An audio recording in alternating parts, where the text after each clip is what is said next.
ये प्रसंग जो आज मैं आपको सुनाने जा रहा हूं, यदि ऐसा प्रेम आपको श्री कृष्ण से हो गया तो श्री कृष्ण बैकुंठ छोड़कर आपसे मिलने आएंगे।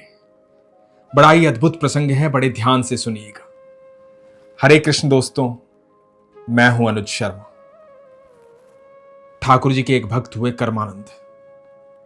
बड़े ही अद्भुत भक्त थे, बेहद प्रेम करते थे ठाकुर जी से। सुबह शाम दिन रात भगवान श्री कृष्ण से ही बातें करना, उन्हीं से सारी वार्तालाप करना। कोई रिश्ता नहीं, कोई दोस्त नहीं, कोई नाता नहीं, सारे रिश्ते नाते भगवान श्री कृष्ण से। जब छोटे थे तो एक दिन अपने माता पिता को बोले, मुझे वृंदावन जाना है, मेरे कृष्ण कन्हैया वृंदावन रहते हैं, मुझे वहीं रहना है, मेरे ठाकुर के पास। तो माता पिता ने समझाया कि बेटा भक्ति करो, मंदिर में जाओ, पूजा पाठ करो। थोड़े और बड़े हुए, जब बड़े हुए तो जिद करने लगे कि नहीं, मुझे वृंदावन जाना है, मुझे ठाकुर जी के साथ रहना है, उन्हीं के पास रहना है, उन्हीं से बातें करनी है, मुझे कुछ नहीं करना है, बस ठाकुर जी के साथ रहना है। घर वालों ने समझाया कि तुम पूजा पाठ करो, उसके लिए कोई मनाही नहीं है, तुम मंदिर जाओ, जितना नाम जाप करना चाहते हो नाम जाप करो, जितनी आराधना करना चाहते हो उतनी आराधना करो, लेकिन अपने गृहस्थ जीवन में रहो, विवाह करो, परिवार बसाओ, घर में रहो। यहां से भागने की क्या आवश्यकता है? क्यों जाना है घर छोड़ करके? भक्ति करो, यहीं पर करो, घर पर रहकर करो। घर वालों ने खूब समझाया, लेकिन कर्मानंद को यह बात समझ में नहीं आई।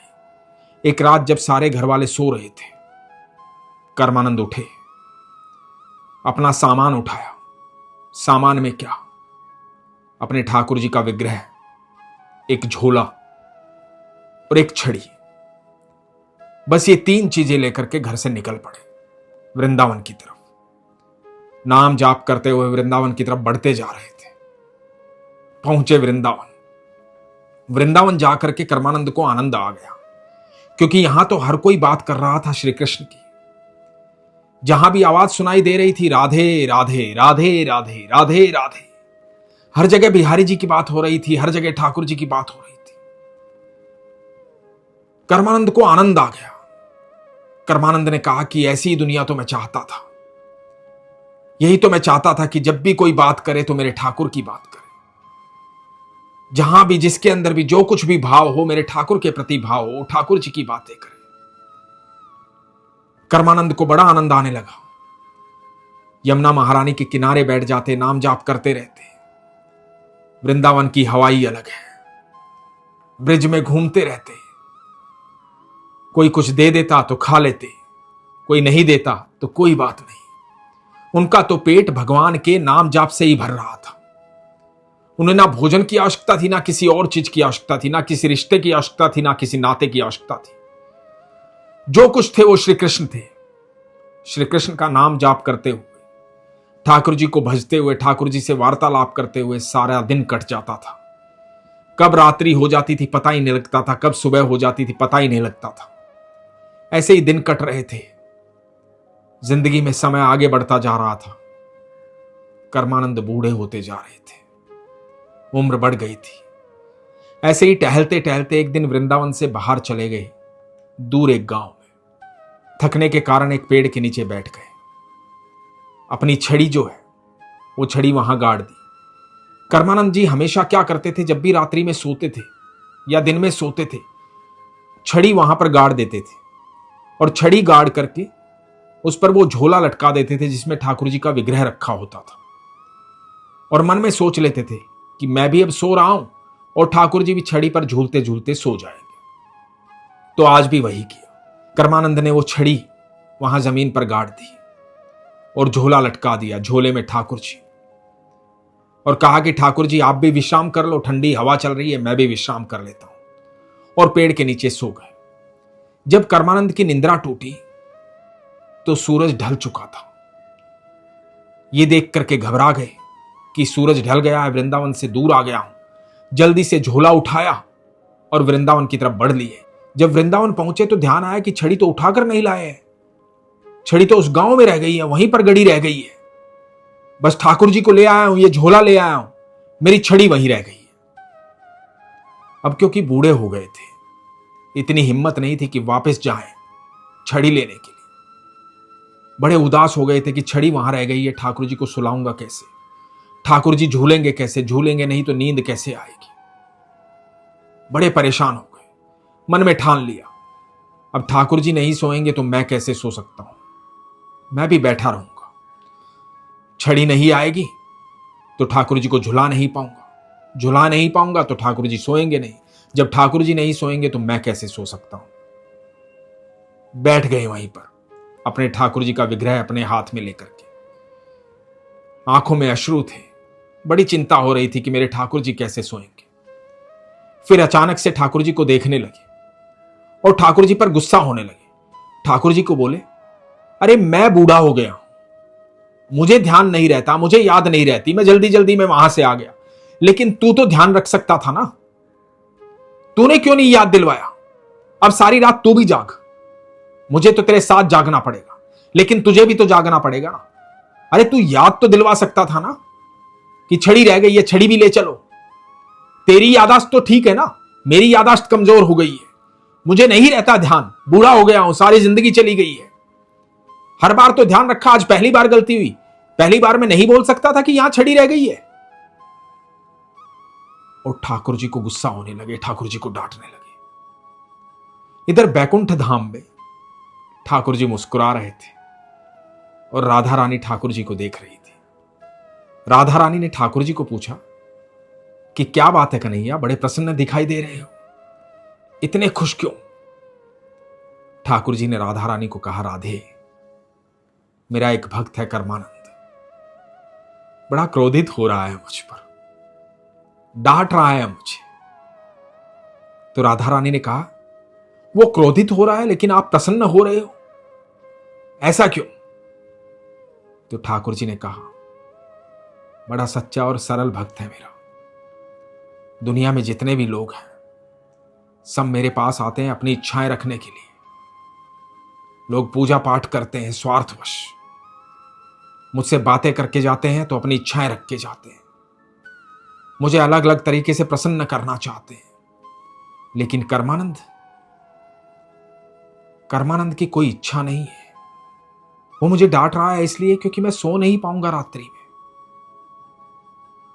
इतना प्रेम मुझे कोई नहीं देता जितना प्रेम कर्मानंद मुझे कर रहा है, इतनी सरलता के साथ, इतने प्रेम के साथ, कितना सुंदर भाव है उसका।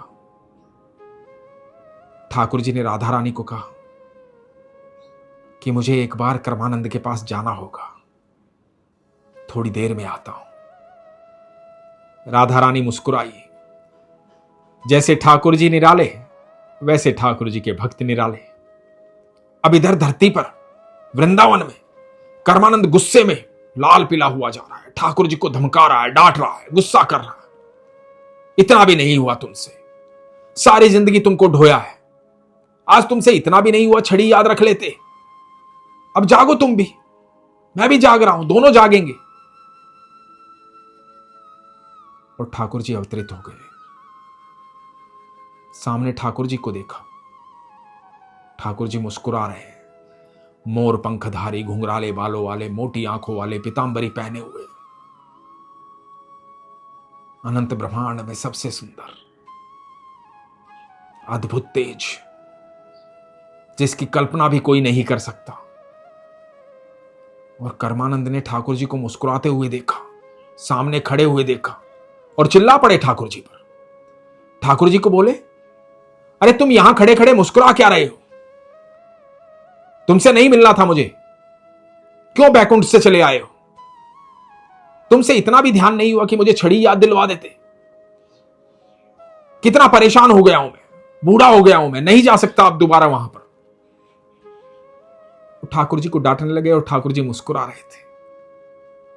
अचानक से कर्मानंद को याद आया, ये तो साक्षात ठाकुर जी मेरे सामने खड़े हैं, ये मैं क्या कर रहा हूं, मेरे प्रभु पर क्रोधित हो रहा हूं, उनसे नाराज हो रहा हूं, उनको गुस्सा कर रहा हूं, उन पर डांट लगा रहा हूं, अनंत ब्रह्मांड के रचयिता को डांट रहा हूं मैं।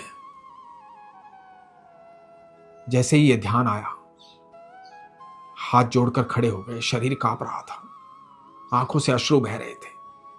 ठाकुर जी को कह रहे थे कि ठाकुर जी मुझे क्षमा करो, मेरे प्रभु मुझे क्षमा करो, अनजाने में क्या क्या बोल गया मैं, मुझसे गलती हो गई, आप तो अनंत ब्रह्मांड के रचयिता हैं, मुझसे गलती हो गई, मैंने आपको डांटा, आपको गुस्सा किया, मुझे ही याद रखना चाहिए था, मैं वो छड़ी क्यों भूल आया वहां, जल्दी जल्दी में वहां से आ गया, सूरज ढल गया था, मुझे लगा देरी हो जाएगी, जल्दी में वहां से आ गया, मेरी गलती है, मुझे क्षमा करो प्रभु। दोस्तों, जब भगवान ने अर्जुन को श्रीमद् भगवत गीता का उपदेश दिया था तो अर्जुन ने भी यही बात कही थी। अर्जुन ने कहा था, हे प्रभु, मैं आपको नहीं जानता था माधव कि आप अनंत ब्रह्मांड के रचयिता हैं, आप ही सर्वेश्वर हैं, मुझे क्षमा करें, मैंने बचपन में कई बार आपको हे कृष्ण, कृष्ण तू यहां आ, कृष्ण तू वहां क्या कर रहा है, इस तरह से संबोधित किया है। मैंने कई बार आपका मजाक भी उड़ाया है, कई बार हंसी भी उड़ाई है, मुझे क्षमा करना प्रभु, मैं नहीं जानता था कि आप ही अनंत ब्रह्मांड के रचयिता हैं, मुझे क्षमा करना प्रभु। अर्जुन भी सच्चे और सरल स्वभाव में था, ठाकुर जी से बेहद प्रेम करता था, इसलिए ठाकुर जी से क्षमा मांग रहा था।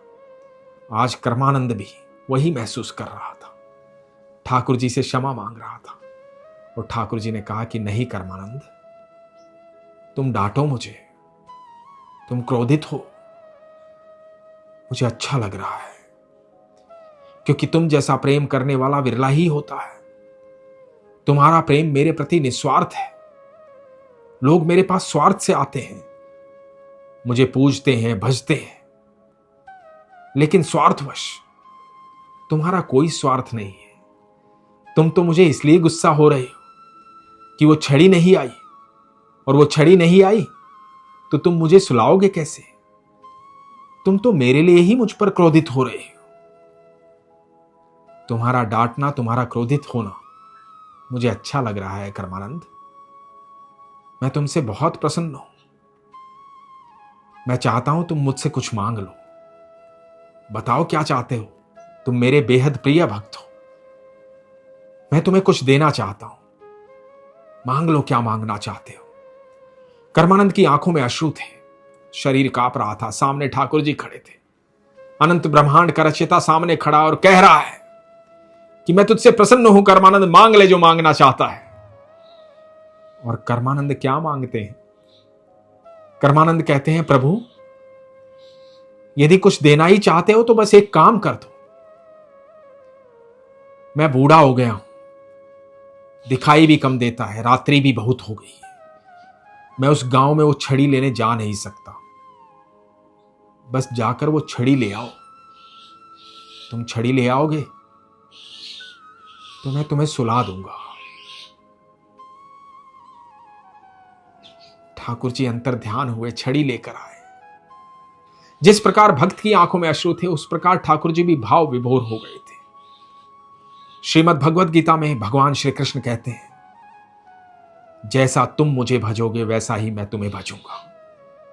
दोस्तों, प्रेम सच्चा और सरल होना चाहिए, निस्वार्थ होना चाहिए। प्रेम होता ही निस्वार्थ है। जब निस्वार्थ होता है तभी प्रेम होता है। जब इतना सच्चा और सरल स्वभाव आपका हो जाएगा, इतना प्रेम ठाकुर जी से हो जाएगा, तो सच कहता हूं ठाकुर जी बैकुंठ छोड़ करके आपसे मिलने आएंगे। हम सबको ठाकुर जी से बेहद प्रेम करना चाहिए, सरलता के साथ, निस्वार्थवश। मैं सच कहता हूं, यदि आपने विश्वास किया और ठाकुर जी के सानिध्य में आ गए, सच्चा प्रेम किया, सरल स्वभाव में रहे, तो इस अनंत ब्रह्मांड में ऐसा कुछ भी नहीं है जो आपके पास नहीं होगा, क्योंकि सर्वेश्वर आपके पास होगा। सारी दुनिया का रचयिता आपके पास होगा, अनंत ब्रह्मांड का मालिक आपके पास होगा। और जब ठाकुर जी आपके पास होंगे तो सब कुछ आपके पास होगा। लेकिन इसके लिए अत्यधिक विश्वास की आवश्यकता है। इसीलिए हमेशा कहता हूं, अपने विश्वास को मजबूत रखो, अपना ख्याल रखो। हरे कृष्ण।